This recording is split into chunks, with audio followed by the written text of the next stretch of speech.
ಅಧಿಕಾರದಲ್ಲಿ ಇರೋರಿಗೆ ಕ್ಲೈಮೇಟ್ ಆಕ್ಷನ್ನಲ್ಲಿ ಅತಿ ಕಡಿಮೆ ಆಸಕ್ತಿ ಇರುತ್ತೆ. ಯಾಕಂದ್ರೆ ಅಲ್ಲಿ ಅವರಿಗೆ ಮಿನಿಮಮ್ ಸ್ಟೇಕ್ಸ್ ಇರುತ್ತೆ. ಒಬ್ಬ ವಯಸ್ಸಾದ ಮಂತ್ರಿ ಹತ್ರ ಕಳೆದುಕೊಳ್ಳಿಕೆನಿದೆ.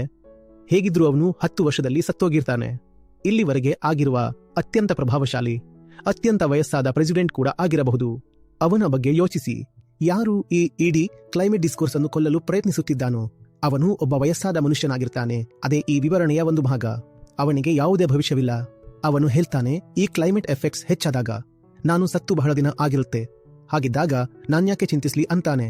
ಅಥವಾ ನಾನು ಶ್ರೀಮಂತ, ತಾಪಮಾನ ಹೆಚ್ಚಾದ್ರೆ ನಾನು ಸುಮ್ಮನೆ ನನ್ನ AC ರೀಸೆಟ್ ಮಾಡ್ತೀನಿ ಅಂತಾನೆ. ಇಡೀ ಪ್ರದೇಶವೇ ಪ್ರವಾಹಕ್ಕೆ ಸಿಲುಕಿದ್ರೆ ಬಿಲಿಯನ್ ಗಟ್ಟಲೆ ಜನ ಸ್ಥಳಾಂತರಗೊಳ್ಳುತ್ತೆ. ಆದ್ರೆ ನಾನು ಆಗಲ್ಲ.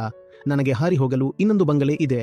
ದೊಡ್ಡ ಆರ್ಥಿಕ ನಷ್ಟ ಆದ್ರೆ ನನಗೇಕೆ ಚಿಂತೆ? ನಾನು ಈಗಾಗಲೇ ಒಬ್ಬ ಬಿಲಿಯನೇರ್ ಇದೀನಿ. ಹಾಗಾಗಿ ನೀವು ಆ ಜನ ಸ್ವತಃ ಕಾರ್ಯನಿರ್ವಹಿಸುತ್ತಾರೆ ಅಂತ ನಿರೀಕ್ಷೆ ಮಾಡಿದ್ರೆ ಅದು ಕೇವಲ ಆಶಯಪೂರ್ಣ ಚಿಂತನೆ ಅಷ್ಟೇ, ವಿಶ್ಫುಲ್ ಥಿಂಕಿಂಗ್. ಅಧಿಕಾರದಲ್ಲಿ ಇರುವವರು ನಿಮ್ಮ ಮಾತು ಕೇಳಬೇಕಾದ್ರೆ ನೀವು ಪ್ರತಿಯೊಬ್ಬ ವ್ಯಕ್ತಿಯನ್ನು ಜಾಗೃತಗೊಳಿಸಬೇಕಾಗುತ್ತೆ. ಇದೊಂದು ದೊಡ್ಡ ಸವಾಲು. ಅದಕ್ಕಾಗಿ ಈಗ ನೀವು ಈ ಸವಾಲನ್ನ ಸ್ವೀಕರಿಸಿ, ಪಿಕಪ್ ದ ಗಾಂಟ್ಲೆಟ್.